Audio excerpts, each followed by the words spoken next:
Welcome to Card Blitz. This is episode 63. I'm your host, Kelly Reed, joined by my good friends, Aaron Waxenfelter and Royce Waxenfelter. Gentlemen, how's it going? Great, great. How are you? Good, good. Good. And it is March Madness, and I think they got a game up there in Portland right now, but we're not here to talk about basketball. We're here to talk about football. For sure. Oh, Yep. let's begin. Tonight's episode that we're recording is all about NFL greats that were drafted later in the NFL rounds. I'm thinking like rounds five and later. And we're just going to show off some cards and tell some stories, right? Yep.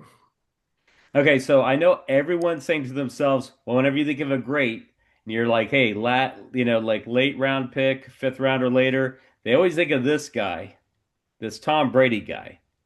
We're not talking about Tom tonight. So, Yes. Chuck, Tom, sorry, Tom, you're not a part of this equation. We're going to talk about some other NFL greats. All right. So, hey, Aaron, why don't you lead us off this on this All episode? right. So I'm going to start with a guy who didn't even make the team he was drafted for. This is Dick LeBeau. You might know him more as a coach than a player, but he was elected to the Hall of Fame in 2010, as this card shows you, as a player. He was drafted in 1958 by the Browns. They did not keep him around. He latched on with the Lions. He played until the early 70s with the Lions, and he ended up with 62 interceptions Wow. and multiple time All-Pro. And then he had a long, long career, just retired a couple years ago as a defensive coach, defensive coordinator for the Steelers for a long time. He was a coach for my Bills for a couple years. So this guy is kind of a legend coaching and a legend as a player.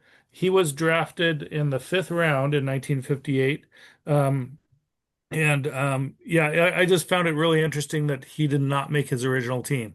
And then another team was the beneficiary, even though he was a late round pick.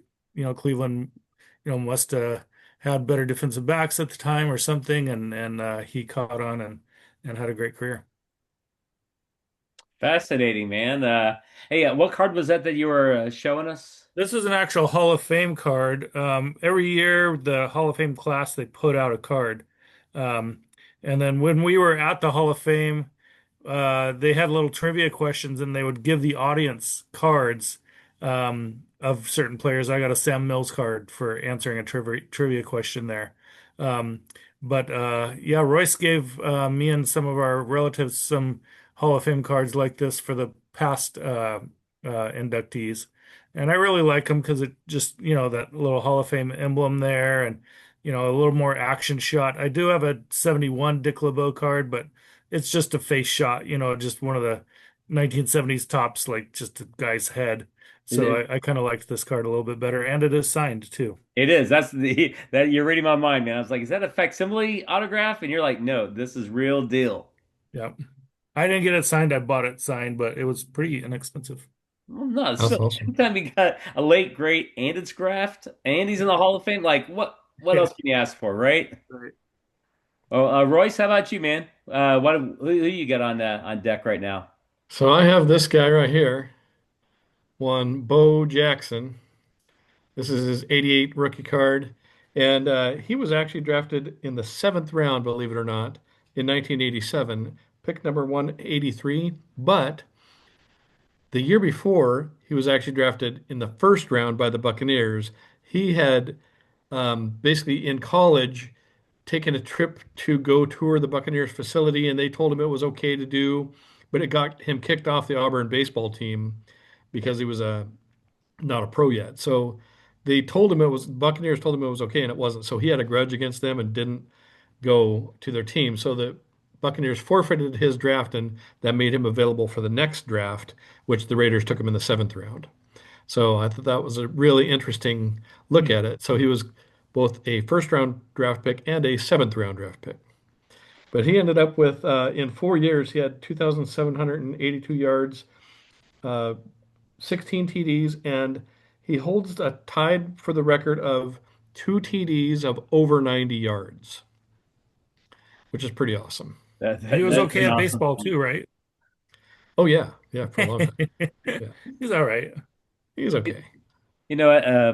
I wonder if Buccaneers fans, if they ever ask themselves like the big what if question, like what if Bo would have, you know, been a part of the Bucks, in that draft or starting in '88, 87 or '88, what would have happened? What could have happened? I wonder if that's one of the big what ifs that Bucks fans ask. I Him think they and had a Steve bad Young. reputation back then because Yeah, I Steve think Young didn't want to go there. Doug Williams left there. So, I yeah. mean, they could have had some great players. I mean, what were you going to say, Well, I Aaron? mean, Doug Williams would have certainly been at the end of his career by at that point, I'd imagine. But uh, Yeah. yeah, no, I mean, or Well, but certainly, Doug Williams ended up playing for the Outlaws and then the Redskins and won a Super Bowl. So I think he would have had a few good years. yeah. So like you said, he bolted out of there too. He's like, I'm getting out of Tampa. Yeah. Well, man, speaking of Florida, I'm going with the guy who most recently got let go by a Florida team, and that's none other than this guy right here, Tyreek Hill. Now, Tyreek was drafted in the fifth round of the 2016 NFL draft by the Kansas City Chiefs. He showed up in two Super Bowls. He won one of them. He lost one of them to the Bucks of all teams with Tom Mhm. Brady. But he had that season-ending injury last season. He's unemployed right now. He's a free agent. We'll see if anyone picks him up. But that knee injury, that's gonna be tough for him to come back from. I think, if a team's willing to just take a chance on him, practice squat it up, and then see what happens, we'll see. But for a player that was who went from like Oklahoma State to West Alabama to being drafted when they thought he'd be undrafted to a Super Bowl champ, Tyreek has he's done some great things as a late round draft pick. So was it his off-field stuff that pushed him to be a late round draft pick? Yes, he had some incidents when he was up there in Stillwater, or for me up there in Stillwater down in Dallas. So, you guys might go out east, but yeah, he apparently had some physical like domestic kind of issues on campus, and so they said you got to go, and so off he went to West Alabama. He'd be a late round human being draft pick for me. He'd be around like 12. But anyway. Well, Aaron, how about your next guy, man? Since we're doing So my next guy is another defensive back. This here is Pat Fisher. This Mm, is his 76 Redskins card. Let me see if I can get that a little better. Shoot. Yeah, there he is. So Pat Fisher was drafted by the Cardinals back in 1961. He was a 17th round draft pick. So wow. they had more rounds back then because they had fewer teams. Yeah. Um, he was 232nd overall. So that still like, late seventh round draft pick nowadays. So 17th rounder, 1961, he played 17 years. 17th round, 17 years. Wow. This guy also piled up all the interceptions. He had 56 interceptions. He's a little guy, 5'9", 170 pounds, but a lot of the highlight reels I was watching of him, he was just an awesome tackler. And some of the commentators were saying he's the best pound for pound hitter they ever saw. Um, so some of these hits, I don't know how he packed those hits into such a small frame, but he would take on big fullbacks like a Jim Brown size guy and just wallop them. So yeah, kind of an unheralded guy, but he has had a push to get in the Hall of Fame. He's not in there yet, but I think he deserves to be in there for his interceptions, his hitting, and also just kind of overcoming the odds. 17th rounder, played all those years and got all those interceptions. No, definitely the pound for pound action. I agree. He was a tenacious go-getter. He wouldn't be stopped, like you said, by oncoming offensive linemen, let alone those big bruising fullbacks. So definitely Pat Fisher, man. That's a good one to pick. All right. I'm going to go with this guy as my next one. This is Bobby Bell, Chiefs Hall of Famer, and 75 tops card here. So he was drafted number 56 overall in the seventh round. Believe it or not, seventh round AFL draft, he was still number 56. They just didn't have a lot of teams. But the crazy thing is that very same year, he was a second round pick in the NFL. by the Vikings, which I wish would have gone and given him. The Chiefs offered him a longer, no-cut, guaranteed contract, and the Vikings wouldn't, so he signed with the Chiefs, even as a seventh rounder. So cheapskate Vikings missed out on a Hall of Fame player, ended up with 40 sacks and 20 interceptions over his career, and lasted, I think, like 16 years or something like that, a long time NFL career. Do you think he Super Bowl IV, do you think he took that game personally when he stepped on the field, Yeah. I knowing that mean, it tasted the Vikings? I think so. I mean, he did really good for them too. Pretty much shut us down. Our defense did good that game, but our offense stunk. So, yeah, I think Bobby Bell, one of the best. And he was really one of the first outside linebackers. He was truly an outside linebacker with like an edge guy now, they would call him, where he was just basically made to rush the passer and was really good at it. So, yeah, he's Yeah, my I was pick. listening to some radio program. I think it was on Sirius XM, this Hall of Fame radio program that I listened to. Somebody was talking about their field goal battery. Bobby Bell was the long snapper, and then Lynn Dawson, the starting quarterback, was the holder. And then Jan Stenerud was the kicker. All three of them are in the Hall of Fame. And they said nowadays, like, you got your punter, you got some, long snapper, dedicated long snapper to snap it. So that they said that will never be replicated, and that's the only time it ever happened was all three of the battery were Hall of Famers. Well, that and most of the time now, your starting QB is not your placeholder for Right. obvious reasons. They would never do that. But that's interesting because Paul Krause for the Vikings was their placeholder or their holder for Uh, years and years. And he's a Hall of Famer too. In fact, he holds the interceptions all-time lead. So, yeah. guy with the most interceptions ever was the holder. He had them sure hands, huh? Yeah, Well, guys, for my number four, went with none other than Jamal Dirty Bird Anderson. good one. Nice. Yeah, well, Jamal, drafted 1994 draft, seventh rounder. This is an old Pacific football card of his, but yeah, I mean, he put that franchise on his back. He had a short career though. It ended in 2001 due to ACL injury. But 1998, man, that season was a magical season for him. He was a NFL All-Pro. He was a Pro Bowler, got the Falcons to the Super Bowl.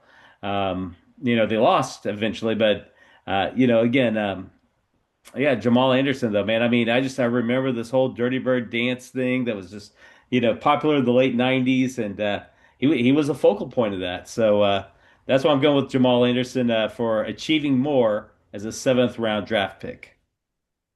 Nice. Yeah, it's a great pick. Cool. All right, Um, we're back to you, Aaron. All right. Well, I had I didn't do this on purpose, but I have a little theme going. I've got another small guy. This is Steve Tasker. This is his 92 Pro Set card. And I love this card so much, I got a t-shirt made out of it. Um, so I have this on a dark blue t-shirt. Steve Tasker, arguably the best special teams player ever. My favorite special teams player ever. And he was drafted by the Oilers. He was drafted in the ninth round in '85 by the Oilers. But the Oilers, he played for them in '85, and then '86, they roster thing. They wanted to sneak him through waivers and then keep him. But the Bills had just signed Marv Levy to be their coach, and Marv Levy was huge on special teams. So Marv Levy's feelers were out for good special teams players. So as soon as he saw that waiver come up, he was like, "I'm grabbing him." And Marv Levy's first game was Steve Tasker's first game. And Steve Tasker, I hope someday becomes the first special teamer that's not a kicker or punter that makes the Hall of Fame. He's always kind of in the semifinals or whatever, but never goes beyond that. But yeah, he was drafted in the ninth round in 1985, 226th overall by the Oilers. Um, when I was thinking of guys to pick, the Oilers also picked a young man named Steve Largent. Um, in 1976, and he never played for them. Ended up playing for the Seahawks, and he retired with all the records. So these two guys named Steve, the Oilers missed out on. One named Largent, one named Tasker, and both legendary guys that kind of look like normal guys, like don't really look like football players, but had a lot of guts, had a lot of, athleticism, speed, those kind of things. But, you couldn't pick them out in a crowd, really. They just look like an average guy. I think Steve Tasker's 5'9". Um, and he is a guy I've actually spoken to because he is the host of a Bills radio program now, called One Bills Live. And you can call in and say hi or whatever. So I've talked Bills football with Steve Tasker. So he's one of my favorites. Nice. Yeah, that's awesome. All right, All Roy, right. what you got going on, man? My next guy is this guy here. This is one Puka Nakua.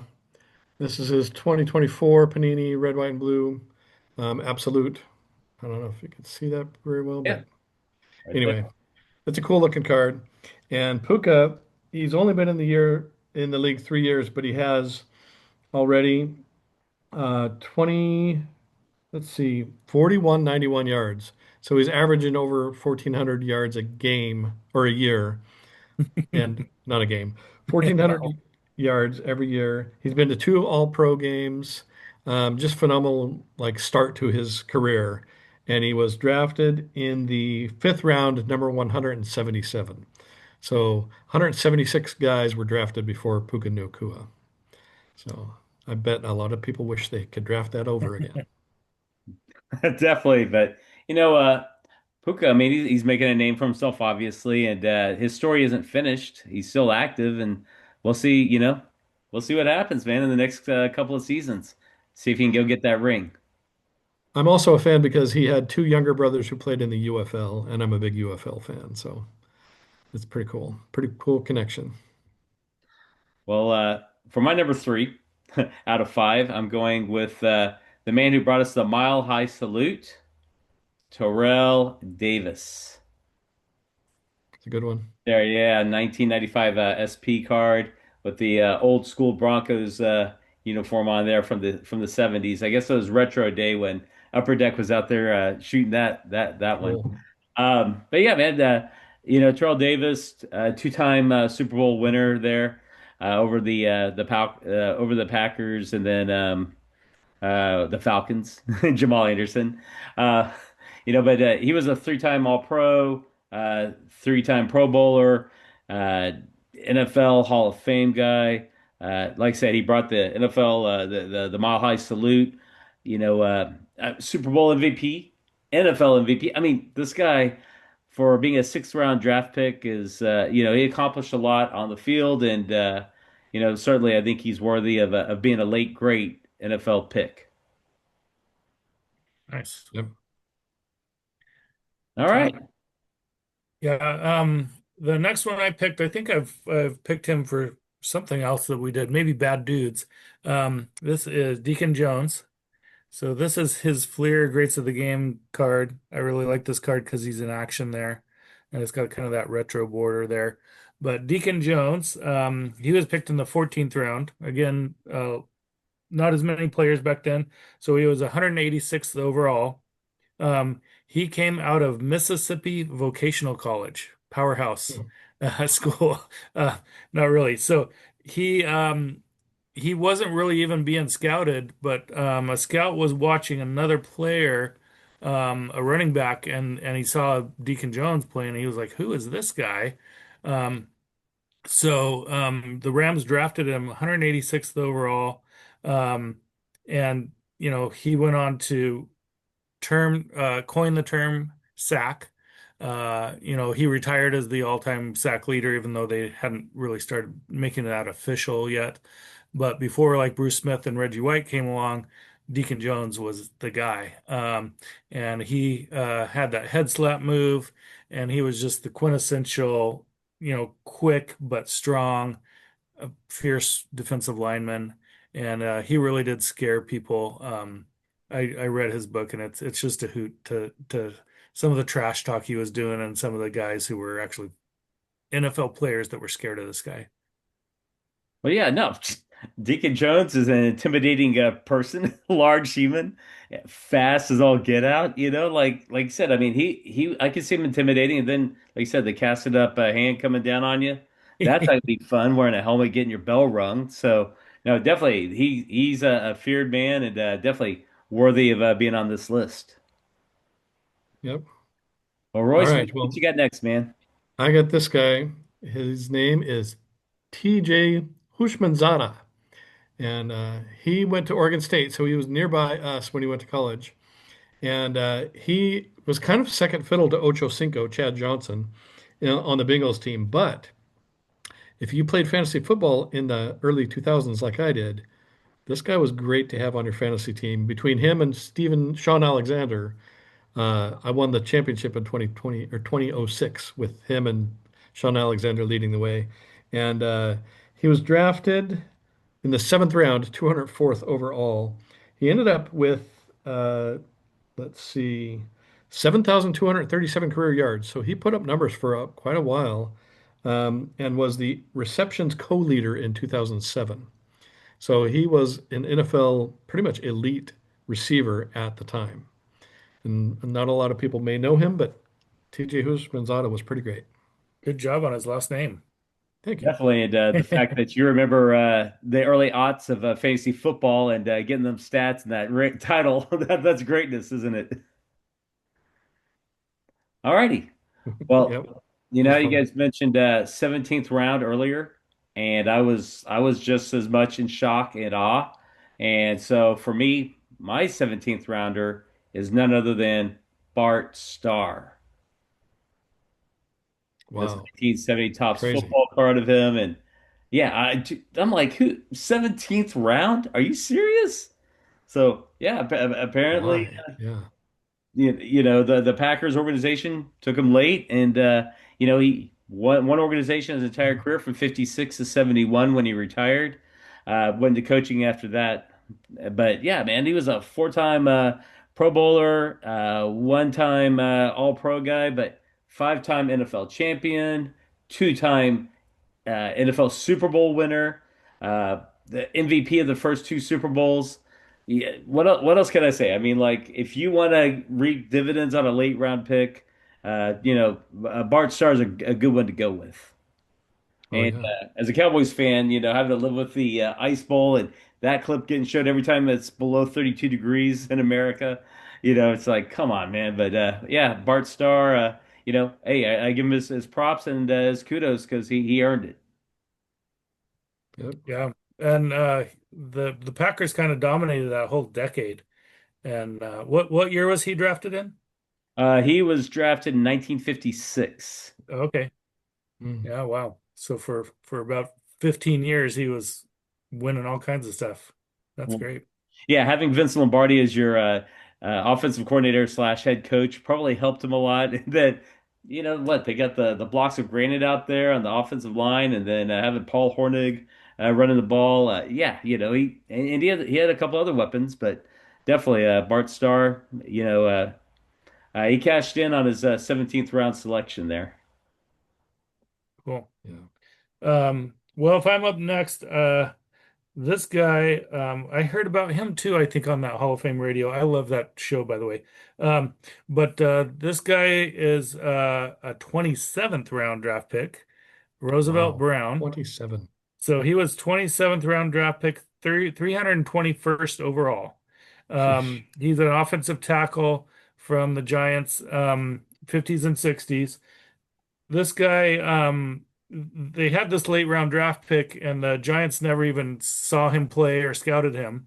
Um, so the story I heard that they just were like, I don't know, who should we pick? And there was this thing called the Pittsburgh Courier, or that listed all the draft picks in order of how they thought they were. So it was kind of the go-to. He was an All-American out of Morgan State, but the historically black colleges weren't really recruited, weren't really a thought. Um, and so they were just like, well, who's next on the Pittsburgh Courier list? And it was Rosie Brown, or yeah, Roosevelt Brown. And so they were like, okay, let's pick him. He showed up to camp and just dominated. he ended up making nine Pro Bowls, six-time All-Pro. He was a starter right out of the gate as a rookie, and he made the Hall of Fame. So this guy, 27th round pick, afterthought, just like throwaway pick, like, well, all right, let's take that guy, and ended up being a Hall of Famer. Nice. That's pretty cool. Definitely, definitely a good one. Well, my next guy is hopefully a future Hall of Famer, one Stephon Diggs. So a lot of people might remember his amazing catch against the Saints. That I'll never forget. I was on my honeymoon at the beach, and my poor wife had to deal with me celebrating as the miracle catch That's your happened. So, honeymoon?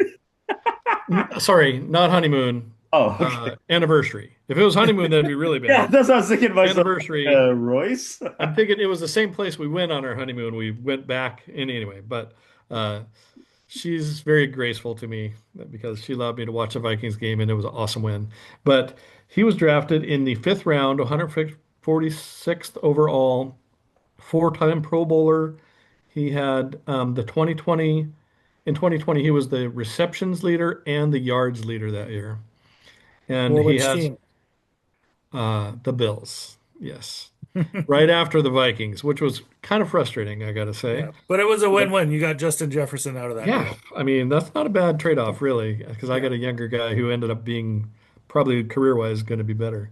But he ends up right now, at least, he has four, no, sorry about that, 11,504 yards and 942 receptions. So he's getting up there. A couple more years, he could have 1,000 receptions in his career.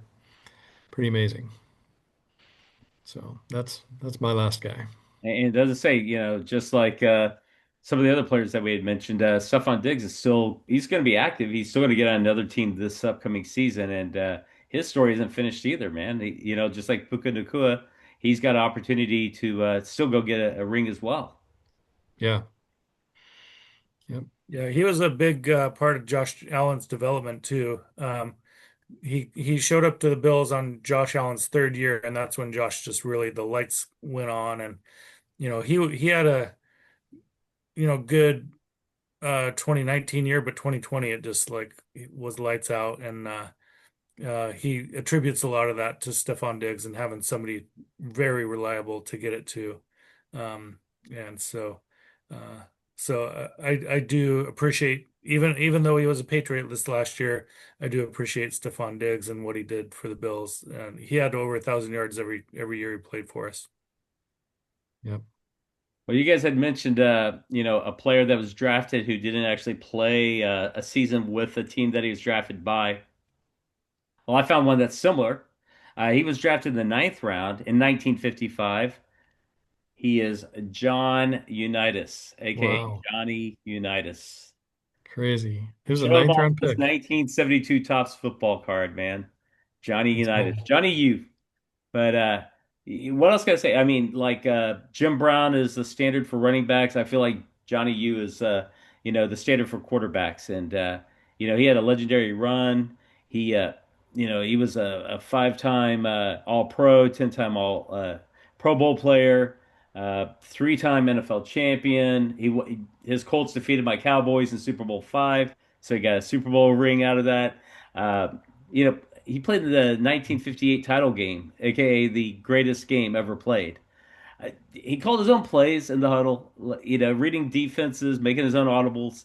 So for me, Johnny U, man, he is the for late great picks, late round picks, that was gold.